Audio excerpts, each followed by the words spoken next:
All right, so a couple of quick points just to kind of finish up this unit, really. We're done kind of with ecology after this. The last thing we talked about were food webs.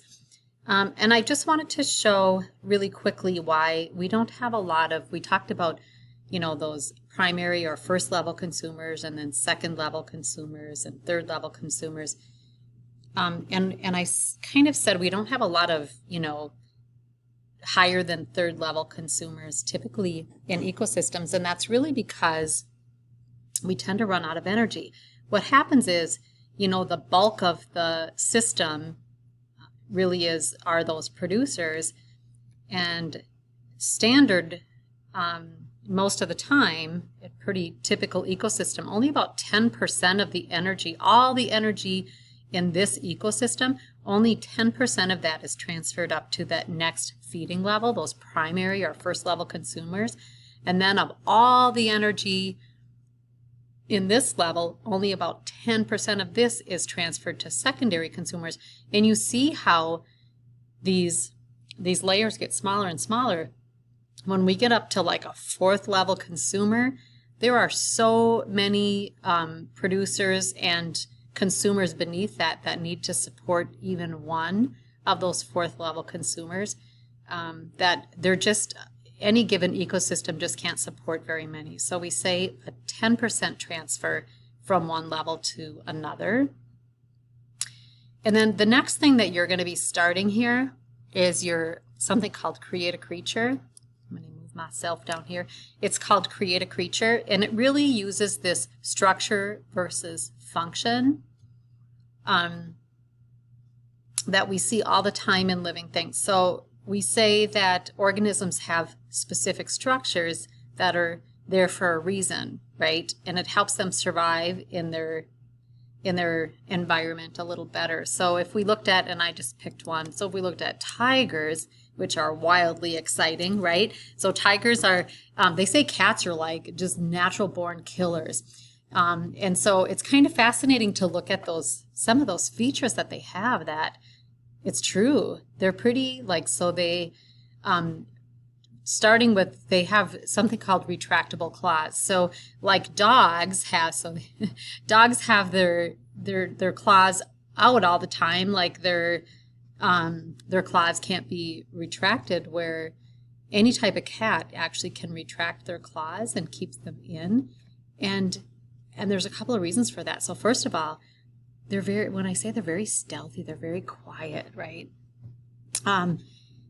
They can sneak up on prey, and their claws stay a lot sharper because of that too. And so capturing and holding on to prey, if you ever watch a cat hunt something like a mouse, it's like crazy. They can hang on to those sharp little claws. They can really hang on to things.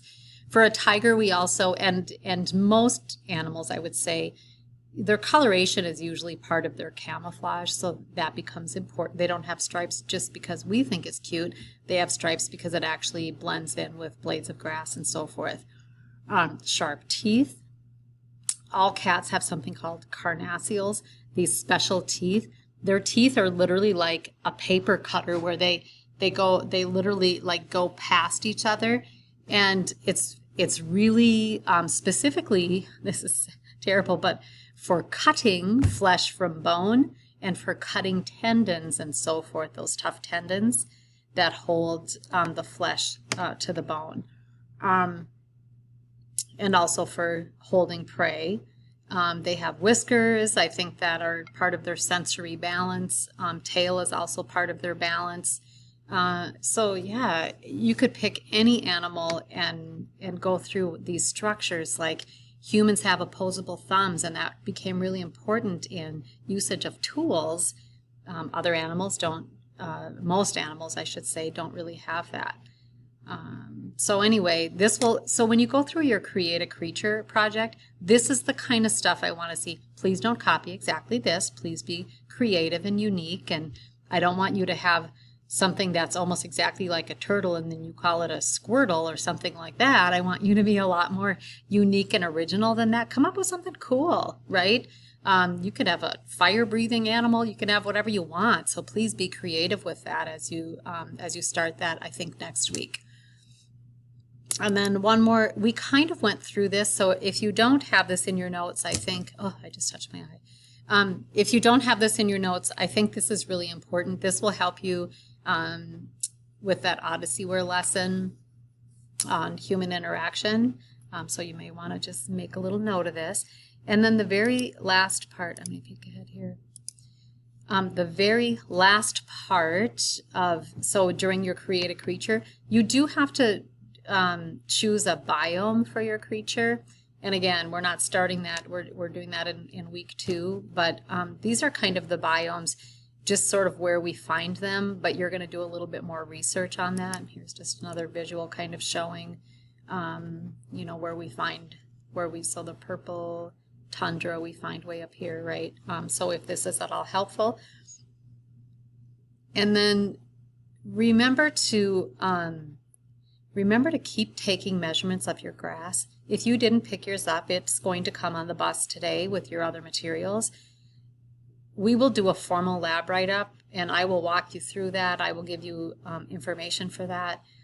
But you need 2 to 3 weeks of data that you can graph for that. If you haven't done much with your grass and you need to start taking measurements now, if you want to cut that back and just start from today, that's totally fine. And then we'll measure growth going forward.